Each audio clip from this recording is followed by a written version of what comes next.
I'm E.G. Marshall. Welcome to the terrifying world of your imagination. My story explores the dark, uncharted area of the human brain. Despite medical research, scientists admit that there is much that is still unknown about the flesh and blood computer which guides our conscious and unconscious lives. Let us listen as Colonel Edmund Plant of the CMI warns Dr. Gentry what dangers exist when we attempt to control this complicated human mechanism. Let me explain, Doctor. Your patient, Kent Hatcher here, may be a time bomb. We have no idea what was done to him. But we do know, from other cases, what to expect. You mean, brainwash? Perhaps. It's very likely Kent may have been subjected to deep and continual hypnosis, his mind washed as clean as a sheet of white paper, then programmed to commit some terrible act against his own people.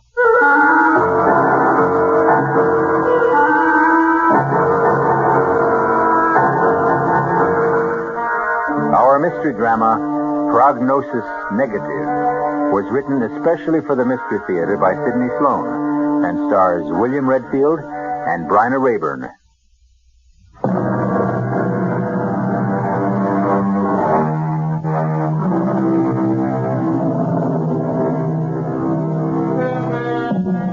Colonel Edmund Plant was on an unpleasant errand.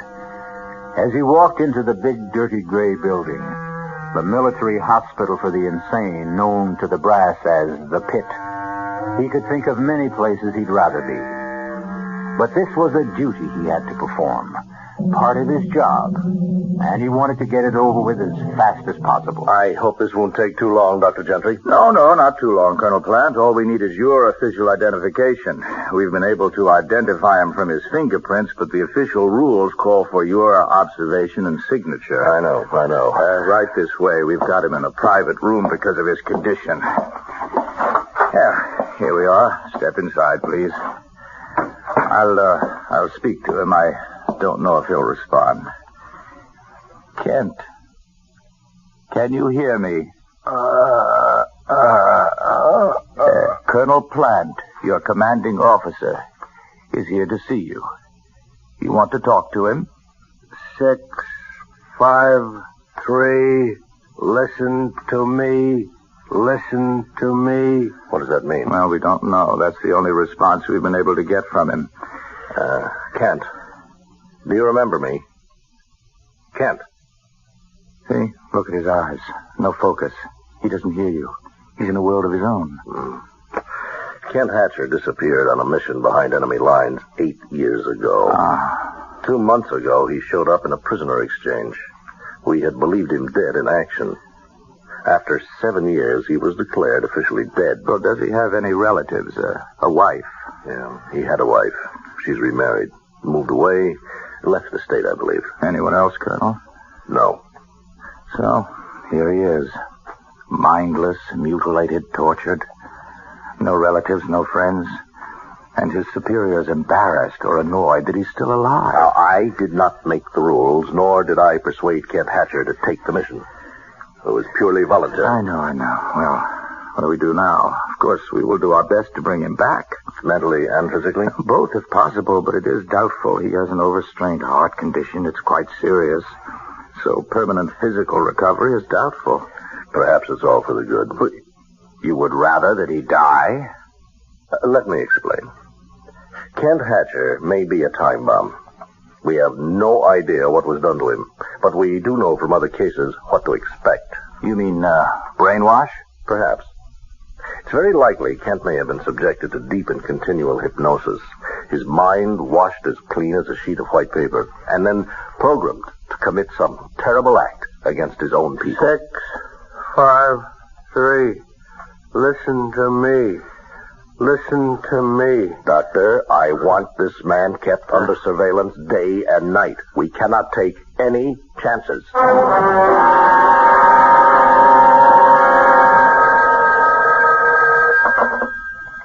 CMI, Colonel Plant here. Oh, Colonel, this is Dr. Gentry, Paul Gentry.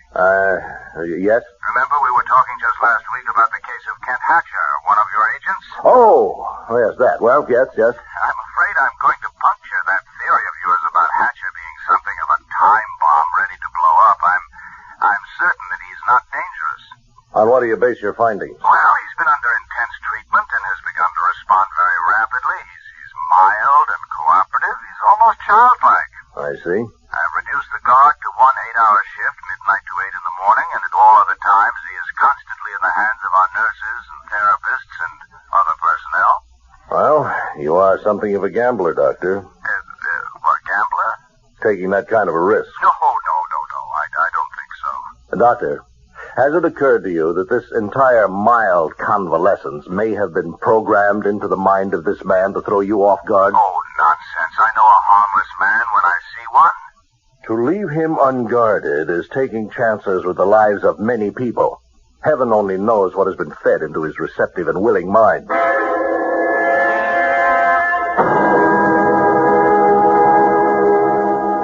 You know your name is Kent, don't you? Yes, Doctor. Do you know your full name? Can you remember? Yes. Kent Hatcher. Very good, very good. Now, how do you know that is your name? You told me. You had a life before you were brought here. You were married. Can you remember that? No, Doctor. You had a daughter, Mary.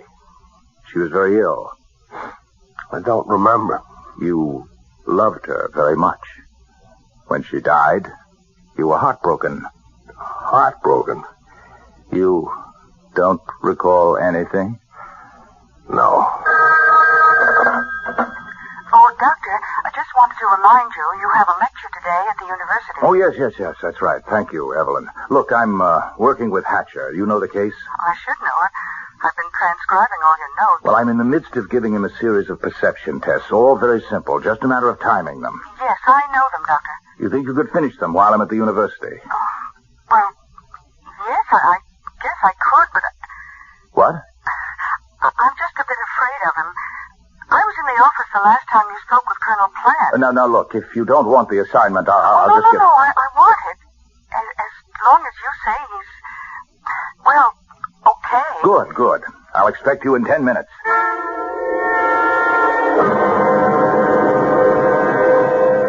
Excellent, Mr. Hatcher. Excellent. Well, I'll have a good report for Dr. Gentry. Now, suppose we put all the equipment, the puzzles and the cards, back into their proper boxes. Proper boxes? The boxes they came in. You understand, don't you? Understand. I think you understand more than you pretend. Are you pretending? No. Oh, don't get upset. I'm sorry if I hurt your feelings. 6, 5, 3. Listen to me. Listen to me. Please, 6, sit down. 5, we have more 3. to do, more games to play. Me. Please. Now. Stay back. Stay back. Now. Please, Now. stay with me. Now. Please.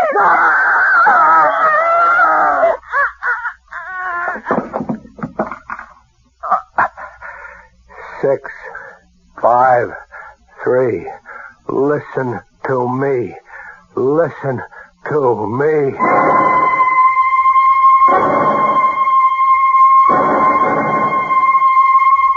I'm grateful to the officials who have given me this airtime to explain a very serious matter. I am or was Ken Hatcher's doctor, and I must add my warning to the hundreds of others you have read in your newspapers and heard over the air. Ken Hatcher is dangerous, frighteningly dangerous. Do not under any circumstances attempt to apprehend him yourself. Call the special numbers that have been set up for this purpose. Do not let his mild manner deceive you. He is a killer who will act without even the slightest provocation. The police have orders to shoot on sight.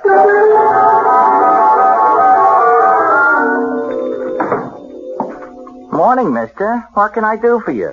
You want to buy a $200 coat for U-18? I want some clothes. Different clothes. Oh, well, I don't blame you. You're wearing old painter's overalls. And where did you pick up that raincoat? At the automat? Give me clothes. Sure, mister. Didn't mean to hurt your feelings or nothing. Look, I figure you about a 40 long, right on this rack over here. So, you just go ahead and help yourself, huh? You pick out what you want. I gotta go to the back of the store to do a little alteration, okay? You just pick out what you want, and then call me, right? Okay. I'll see you in a minute. What was that number I seen in the paper? Where is it? Where is it? Here.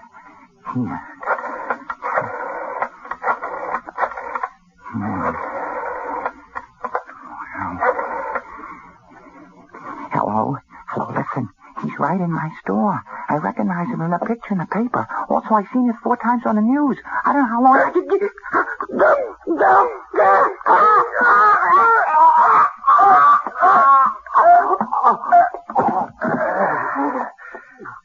6, 5, 3.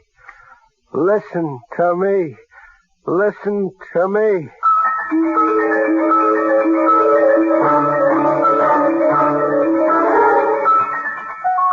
Now, the way I see it, Archie, the old girl's prime for the taking right now, with the right approach. It's the booze talking, Freddie girl. You ain't got a cent out of you, Mrs. Mowbray. And you ain't gonna because you ain't sharp enough to convince her. Look, Archie, you gotta work these big jobs slow. You rush 'em, you end up with an empty hand. Look, Freddie, that old tea leaves bit and the table knocking routine ain't gonna fool no one, not even your stupid Mrs. Mowbray, who wants to get in touch with the spirit of her dear dead departed. Hey, take the bottle and get in the other room. Might be a customer for a reading. This hour, 11:45? Yeah, it's probably some drunk. Oh, the better. They give bigger fees. And no complaints. Now get out. All right. I'll be sitting behind the curtain in the kitchen. Yes? Oh, step inside, friend, and let Frederica Gillis solve your problems. You have... Yes. Oh, look. Step inside, please. That's better. Now, what's troubling you, friend? Money matters, domestic difficulties, fear of the future. There is a sign in your window. Spiritual reader, forecaster of the future, palms red. No, not that. Not what? The sign, the sign, room to rent. Oh, that. Well, that's a mistake, mister. We had a room vacant, but we really don't have it. I took that room 3 months ago. I'm the lodger here. There ain't no more room. But the sign is still in the window. Just a mistake. It should have been taken down. No room? No room, chum. So, this way out. Wait. Maybe we have got a room for this gentleman. What? Freddie, have you got... Top floor, sort of an attic room, if you don't mind the climb. What? Wait a minute, you can't get in that room. Now, I've got all the photographic equipment in there. Well, you better clear it out, because I've just rented the room to this here nice gentleman. You want to take a look at it, sir? I'll take it. Without even looking at it? I think you'd better go up and then decide. I want to be fair about it. Right up them stairs, top floor, first door on the left. Well, I don't need to look. Now, do as you're told. Go upstairs. Yes, I'll go. I'll do as you say. What is the crazy idea of that? Now, what do you want him around here for? For a very definite reason. I recognized him immediately. You did? Well, who is he? He's Kent Hatcher, the man the entire country is searching for. That one. And you let him in? Oh, put down that phone, you fool. Put it down. Now, this guy, Hatcher, is going to be the one thing we need to pull off that caper with Mrs. Mowbray. This is the biggest piece of luck we've had. Frederica Gillis, in her own canny way, recognized more than just the features of the hunted man. She knew intuitively that he was susceptible to hypnosis and made up her mind to use this susceptibility to further her own nefarious plans. I'll be back shortly with Act Two.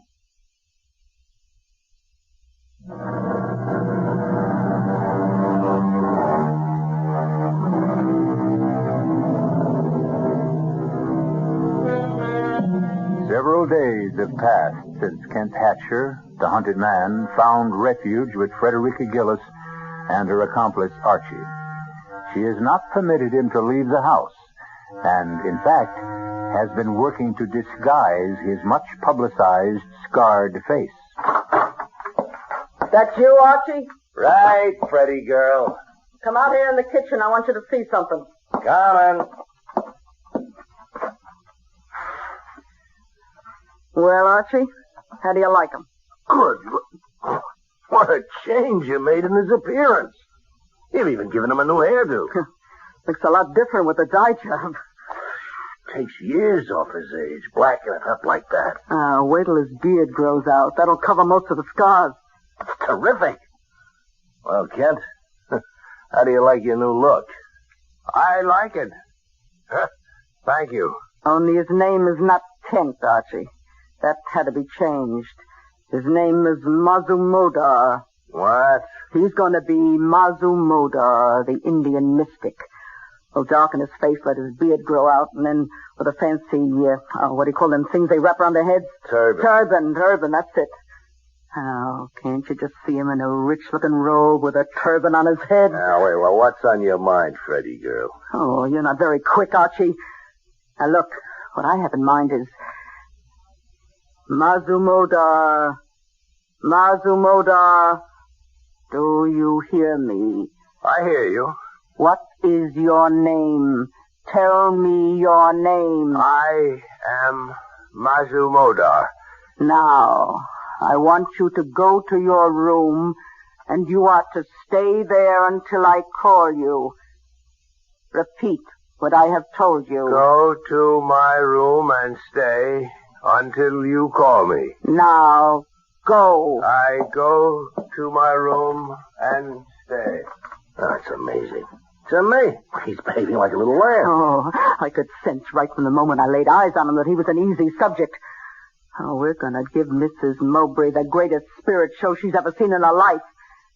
She'll hand us her money in a bushel basket.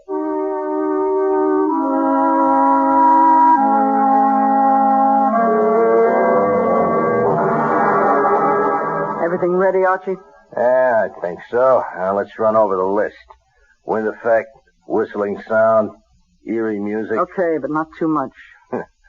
When she does get in touch with her dear departed Kenneth, what's she going to ask him? And what's our phony medium Kent going to reply? Mazumodar. Remember that? Okay, Mazumodar. What's he going to say? Now, you can't guess what the old gal might ask when the seance starts. Look, I've been working with him all week. If the going gets too rough for him and he can't give a good answer, I'll just break things up, stop the seance, say that the contact with the spirit world is broken. Okay. What time's she coming? Oh, I told her 8 o'clock. Well, now, just to get things straight, now, I'll be in the kitchen. All the sound effects will be piped into here where the seance is taking place, right? Right. And when I want the sound out, I'll say, Mazumodar, do you feel a presence in this room? Then I fade sound out and Mazumodar takes over. That's all there is to it. And Mrs. Mowbray will be here in 30 minutes.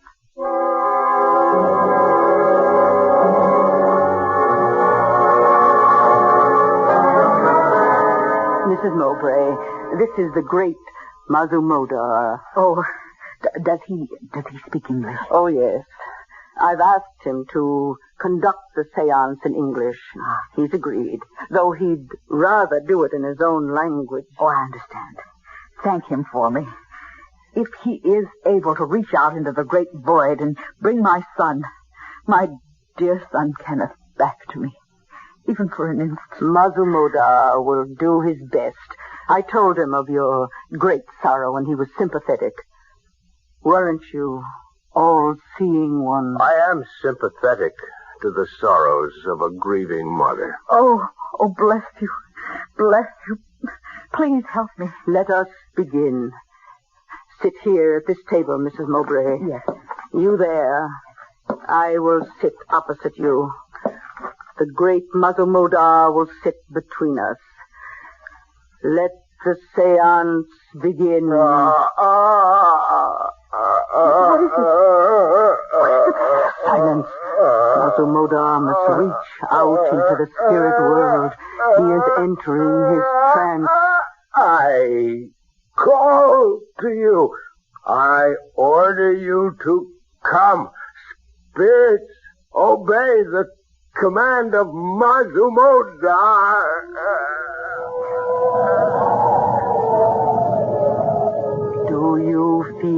presence, all-seeing one. There is one here who demands to speak.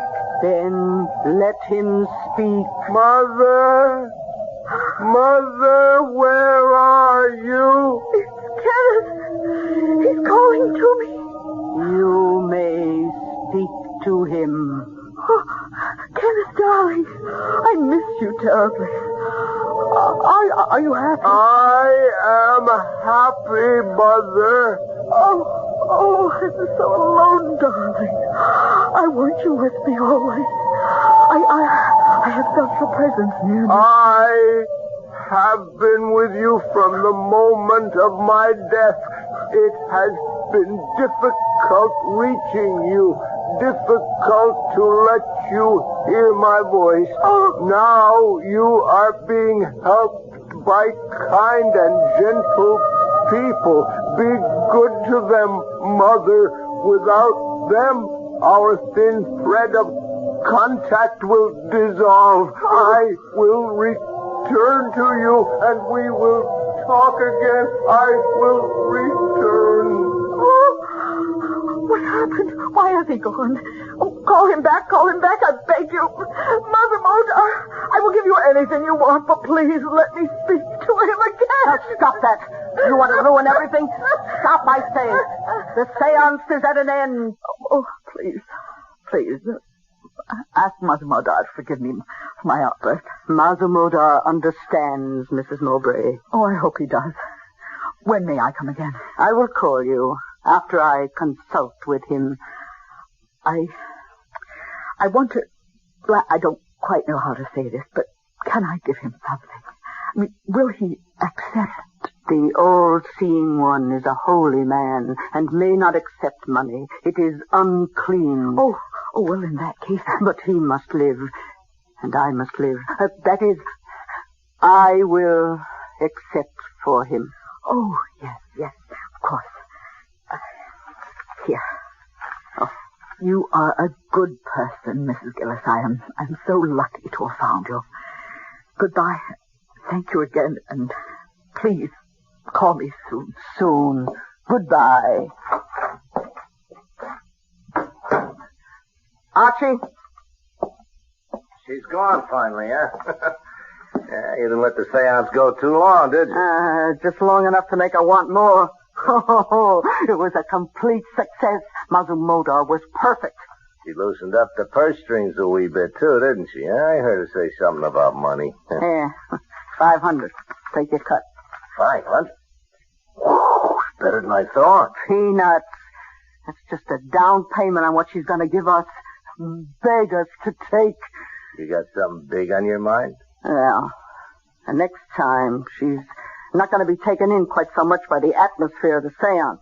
She wants something more definite, more tangible. Well, we got all that info we collected from the Army files about her son. Flyer shot down. Body never recovered.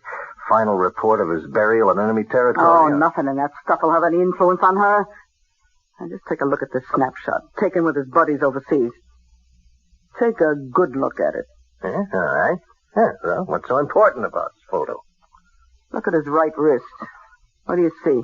Here, use this magnifying glass. Here. Yeah.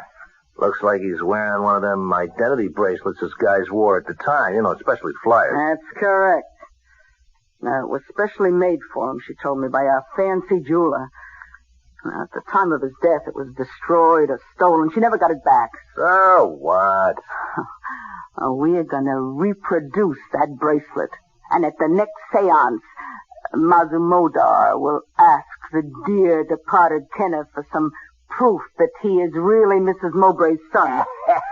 And then old Mazumi will drop the identity bracelet right into Mrs. Mowbray's sweating hands. Oh, that's great. That's really a great idea, Frederica girl. Now, look, you take this photo and blow it up as large as you can. And then blow up the portion that takes in the right wrist. Yeah, then blow that up again. Yeah. Then get all the details. And then we find a jeweler who can reproduce the identification bracelet exactly. What do you think that'll be worth to the rich Mrs. Mowbray?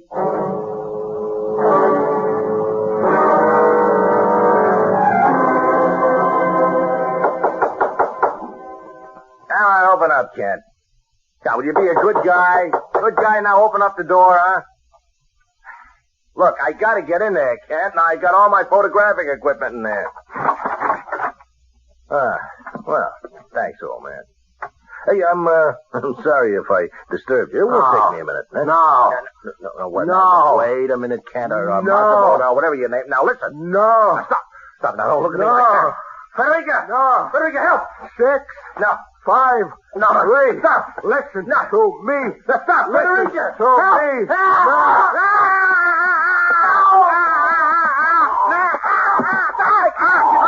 No, you hear me? You hear me and you obey. Tell me that you hear me. I hear you. Well, now go back into your room and stay there until I order you to leave. Repeat what I have said. Go back to my room. Stay there. Until I order you to leave. Until you order me to leave.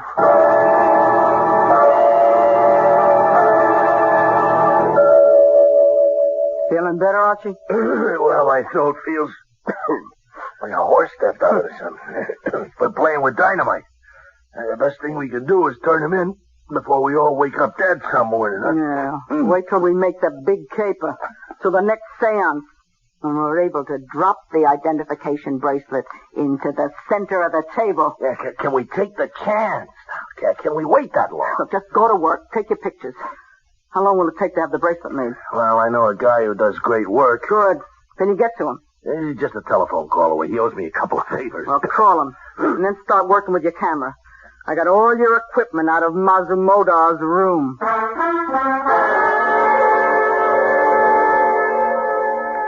Here. Feast your eyes on that. Oh, the bracelet. You got it. Told you the jeweler was a friend, huh? Did it in 2 days. Now, ain't it beautiful? Oh, let me see the photo. The blow-up you made. Here. Spitting image. Oh, perfect. Looks like the original. Yeah. Look how he made it look as though it had been in a fire, eh? Mulberry went down in flames, you know. Yeah. Oh, good touch. Makes it look authentic. Look, I'll call Mrs. Mowbray and set up the seance as soon as possible. Listen, there's one little fly in the ointment, Freddie girl. What? Maybe we ought to get a new medium to run the show, huh? What are you talking about? New medium? No. We've got to use Mazumoda. We've established him. Well, you got to unestablish him. He's gone. Gone? When? How? We'll just have to find him. Come on. He didn't have much money, so he couldn't have gone far. Well, wouldn't it be better to report the whole thing to the police? And throw away enough money to keep us in the good things for the rest of our life? Are you crazy? But now... No buts. Mazumoda is the key that will unlock Mrs. Mowbray's bank account. And we're not going to let that slip out of our hands.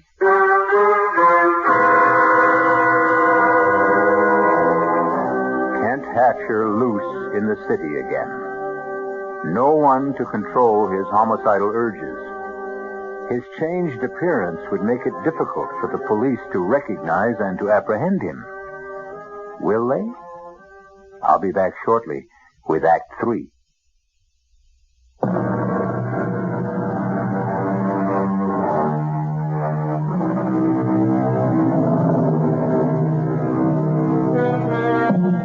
Two days have gone by since Kent Hatcher broke through the bonds of hypnotic suggestion and fled from the house of Frederica Gillis. Mrs. Gillis and Archie have been hunting for him for hours. But the tortured man wanders through the big city.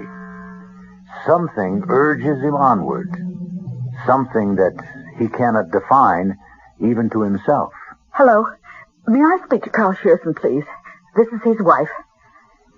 Carl, Alma, I know you don't like me calling the office, but I think I saw him. No, Carl, I'm sure. He's changed, but I knew him. Yes, I know I said that before, but this time he followed me. Yes, I tried to get away. I ran into Fletcher's grocery store, quickly ordered some groceries, and asked them to let me slip out the back entrance. I didn't see him after that. call the police. No, I couldn't. They'll kill him. They're searching for him, and they'll take no chance. Oh, someone at the door. Must be my grocery order. I told them to send it up. Call me back in a few minutes, Carl. Coming. Oh, no. No. Please, don't come in here. Get your foot out of the door. Let me close it, please. Alma, I want to talk to you. Alma, don't hold the door. I won't hurt you. Oh, come in. Alma, I've been following you. At first I didn't know why. And then the name Alma kept repeating in my head. Then I knew who Alma was. Do you know who I am? Yes. I know you can't. They told me you were dead. I was alone all those years. I'm remarried. Remarried? You were declared legally dead.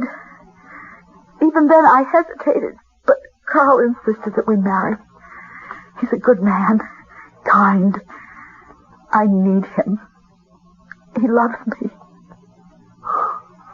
Our daughter, Mary. Dead, isn't she? Pneumonia. The year after you disappeared. Dead. Everything dead. Or gone. Or over. Kent, you must go away. Hide. They're looking for you. They may find you here. All over. You know, Alma, I can hardly remember what you used to look like.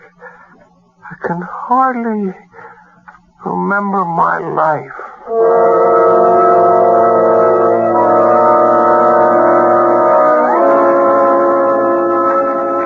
There's nothing here in the papers. Nothing on the radio or TV. All it says is, fugitive killer still at large. Seems he ran into his ex-missus and her new husband reported it to the police. No, that means he's still in town. Yeah, worse luck. I wish he'd take off with the great open spaces. I hope we never see him again. What are you talking about, Archie? We need him. I'm hoping he'll come back here. Here? Yeah, where else can he go? He hasn't a cent. He knows he's safe here. Question is, Freddie, are we? I can control him, and we need him. I've stalled Mrs. Mowbray twice. I can't keep doing it without her losing interest. If he walked in that door today, we could schedule the seance for tonight and then... Clear out of here, Archie. That's a client wants a reading. I'll go in the kitchen. All right. Call me if you want. Yeah. You, Mazumoto. Oh, come in. Archie, come here. What is it? What? Why, it's him. But he was right. He did come back. Mazumoto, listen to me. Listen. You are to go to your room. Go to my room. You will change your street clothes to Mazumoto's robe and turban. Do you understand? I understand. Now, go to your room.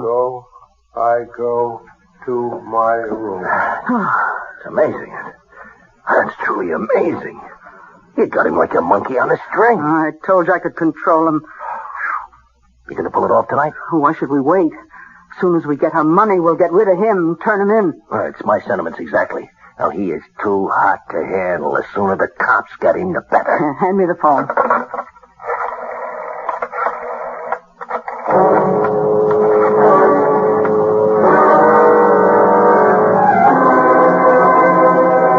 Mrs. Mowbray, right on time. Come in. Thank you for calling me. I began to think that all contact with my son Kenneth was broken. I thought perhaps I had disturbed Mazumodar by my outburst. Oh, no, nothing like that. But I must tell you, his efforts on your behalf have taken their toll of his strength. I don't quite understand.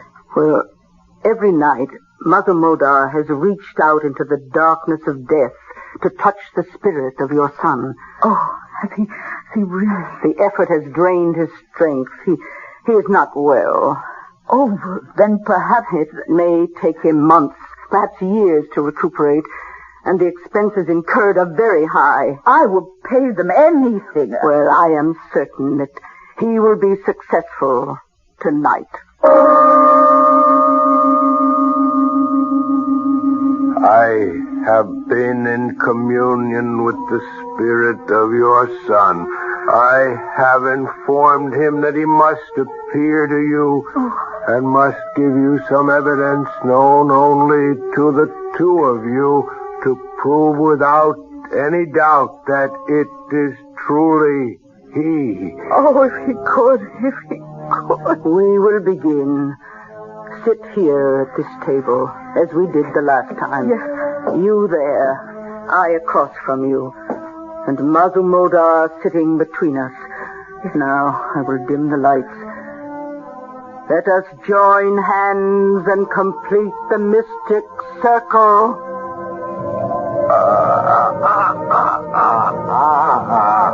Oh, Mazumodar, do you feel a presence? I feel there is one here who has traveled a long way. Do you know him by name? This is not simple. He is trying. He is trying to... Mazumodar, are you all right? Can you continue? I can't continue. I must. The spirit is here in our midst. He wants to speak. Let him speak. Mother! Mother! I call out to you across the long reaches of infinity. Oh, Kenneth! I have spoken several times to this holy man who has made it possible to be near you. Yes, Kenneth. He has informed me that I must give you substantial proof of my presence here. What should it be? Oh, anything. I believe it is really you. No, I will give you proof of my love for you, dear mother. Do you remember your loving gift to me? What gift? Shortly before I left to go overseas on my last furlough home. The bracelet. The identification bracelet. Yes. It was never found, never returned to me. I wanted that more than anything else. I knew that, and I return it to you now. His bracelet. Oh, my son. Lights, let us turn on the lights. The seance is over. Oh, my dear son. Oh, could you all been to me to bring back this bracelet?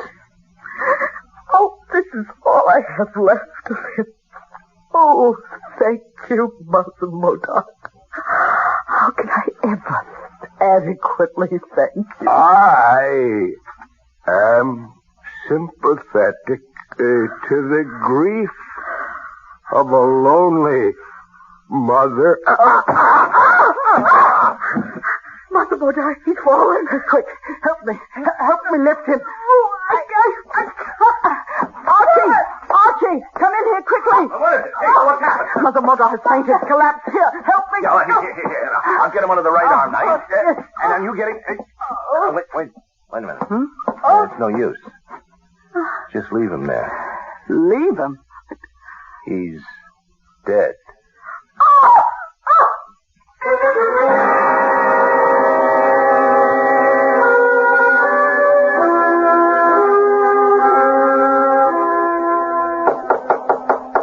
Come in. Oh, yes, Colonel Plant. I've been expecting you. Yes.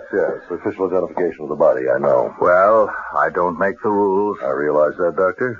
Let's get on with it. I have another appointment. Very well. If you'll come this way. After you, Colonel. We, keep the bodies here prior to identification. Of course. Right this way, please. And here we are, number 31416. You identify this man, Colonel Plant? I do. His name was Kent Hatcher. His serial number... No, that won't be necessary, Colonel. It's all here on this form. May I have your signature, please? Yes, of course. There you are. Thank you. Is that all? No, that's all that's required officially, Colonel. But do you mind if I ask you a question? Yes, go ahead. That business with the identification bracelet? Oh, it was a fake, a reproduction. Mrs. Gillis' accomplice Archie had it made from a photograph. We got all that in their confessions. They had made it look as though the dead son Kenneth had sent the bracelet to his mother from the great beyond? Mm-hmm. Yes, it's a common trick played by people of this type to bilk naive women. However, there was one aspect of the matter that has not been satisfactorily explained. You mean about the inscription on the inside of the identification band? To my son, forever and ever, Mother. Doctor, there was no way they could have known what that was, or whether there was even an inscription. In some mysterious way, that engraving appeared on the inner face of the silver bracelets. How? We shall never know.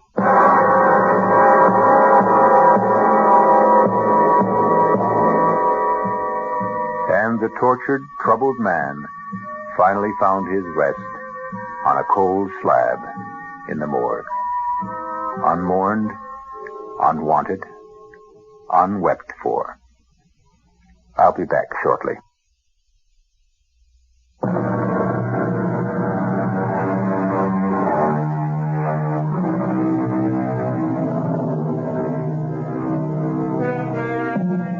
So we've had a look at the terrifying results of tampering with the human brain.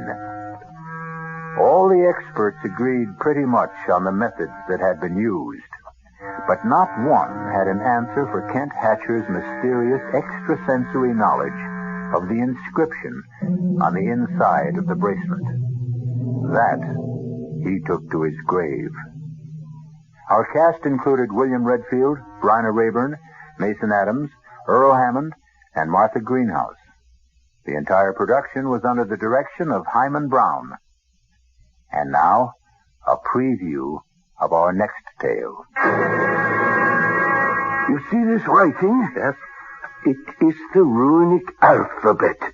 It represents an ancient death curse. And those figures on it? The date of your death. Oh, that's ridiculous. It has earned the reputation of being one of the most powerful of all the ancient spells.